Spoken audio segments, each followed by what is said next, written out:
morning, President. Advance happy birthday, Ria Fernandez. I cannot hear. Sorry. Yes. President, advance happy birthday, Ria Fernandez of TV5. Cannot hear. Dapat na lang po. There are rumors circulating online that Defense Secretary Gibo Teodoro has already resigned. Is this true? If not, why do you think this is being spread? Wow. Talaga? May lumabas na balitang ganun. Na nag-resign daw si Secretary Gilbert Teodoro. Talaga naman. Alam mo, yung mga nagkakalat ng mga, unang-una, sagutin ko yung tanong mo. Fake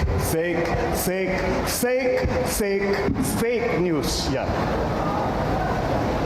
Ang lumalabas lang dyan, ito mga desperado, nag-iimbento na lang na istorya para gumawa lang ng gulo.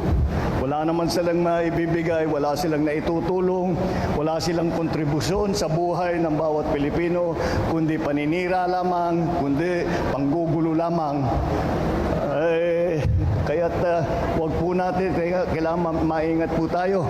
Huwag tayo masyadong naniniwala kung wala namang pruweba na sa kanilang mga sinasabi. Dito sa issue na ito, ulit, fake news. Yan ang pinakamasamang halimbawa ng fake news na kinakalat ng ating mga kung sino-sino man sa social media.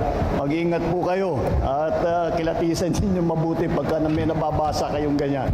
Dito sa issue ng Secretary Teodoro, natatawa na lang kami dahil sabi, tinawagan ko siya kaninang maaga-maaga, magre-resign ka daw. Bakit? Sabi niya, bakit paalisin mo na ako? Sabi ko, bakit kita paalisin? Wala naman tayong problema. Hindi, yun ang lumabas na balita. Sabi niya, huwag natin papansinin. Sabi ko, pero kailangan natin sagutin. At ipaliwanag sa taong bayan na itong ganitong klaseng mga chismis, mga marites, kinakalat lang nila ito para manggulo. Huwag po kayo madala sa ganyan. Patuloy po ang aming trabaho. Hindi po kami titigil.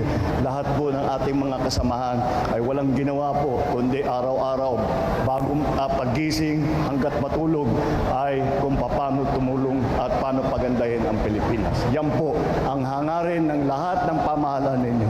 Huwag po kayo nadadala sa mga fake news na ganyang klase. Huwag po kayo madadala sa mga yung mga panggulo na ginagawa nila. Ay, sa amin, hindi na namin pinapansin yan dahil alam namin ng totoo.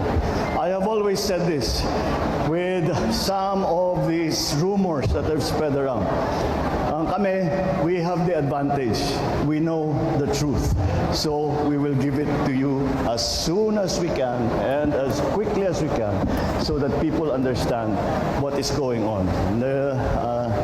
Wag po kayong kung may magbabago sa kabinete, sa pamahalaan, kami mag-a-announce.